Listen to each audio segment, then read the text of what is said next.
আর বন্ধুরা কেমন আছেন? আশা করি ভালো আছেন। আজ আরেকটি রেসিপি নিয়ে চলে এসেছি, পনির পাসিন্দা। ভিতরটা যেমন তুলতুলে, উপরটা সেরকম ক্রাঞ্চি। তো চলো শুরু করা যাক রেসিপিটি।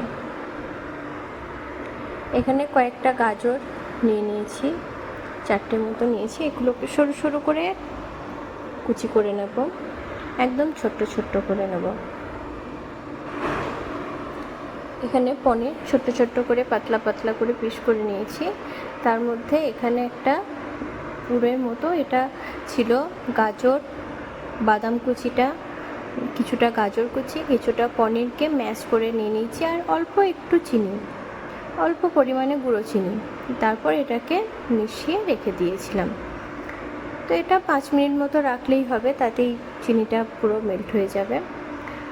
তারপর এটাকে একটা পনির মধ্যে ভালো করে এইভাবে বসিয়ে নিয়ে আরেকটা পনিরগুলোকে মোটামুটি প্রায় একই সাইজে কাটার চেষ্টা করবে।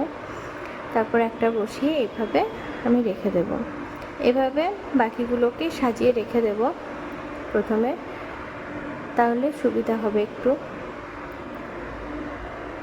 তারপর এগুলোকে এভাবে একটু একটু একটু একটু করে নিয়ে পুরোটা দিয়ে দিচ্ছি।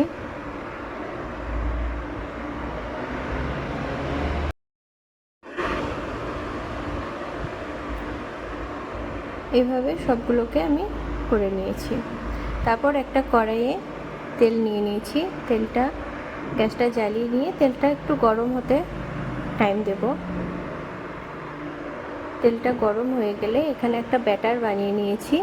কর্নফ্লাওয়ার, ময়দা, একটু লবণ, একটু চিনি, ব্যাস, আর কিচ্ছু লাগবে না এটা। তারপর এই ব্যাটারটাকে আমি ফাটিয়ে রেখেছিলাম প্রথমে, তবুও আরেকবার ঘুরিয়ে নিলাম।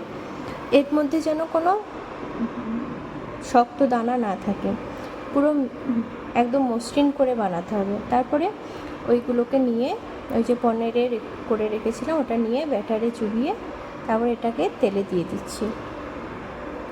গ্যাসটা একদম মিডিয়াম রাখতে হবে, একদম লো নয়, একদম হাইও নয়। তারপর আস্তে আস্তে এগুলোকে ভেজে নেব।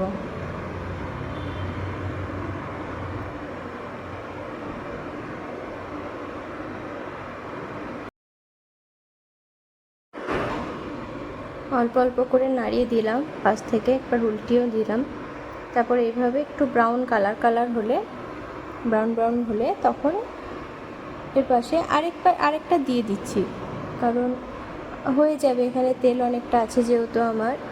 তো তোমরা দেওয়ার চেষ্টা করবে, 2-3টেও একসঙ্গে করা যেতে পারে। তো আমি 1-2 করেই করছিলাম। একটা হয়ে গেল আমার, আরেকটা ভাজতে শুরু করেছি। তো তোমরা যদি আমার চ্যানেলটি সাবস্ক্রাইব না করে থাকো তো করে দাও, আর লাইক কমেন্ট করতে ভুলো না, তো প্লিজ করে দাও। আর চলো বাকিগুলো ভেজে নিই। এভাবে আমার ভাজা হয়ে গেছে। আমি 3টে বানিয়েছিলাম। উপরটা প্রচণ্ড ক্রিস্পি হয়েছিল আর ভিতরটা সেরকম নরম হয়েছিল। পুরো দেখো কত সুন্দর, আর খেতেও খুব সুন্দর হয়েছিল। তো সবাই একবার বাড়িতে ট্রাই করো, দেখো ভালো লাগবে। আমরা তো ভোজে তো খাইই অনেকে, কিন্তু বাড়ির নিজের হাতের রান্নার টেস্ট তো আলাদা একটা লাগে না? তো চলো তোমরাও একবার ট্রাই করে দেখো, তোমাদেরও নিশ্চয়ই ভালো লাগবে। চলো টাটা, বাই।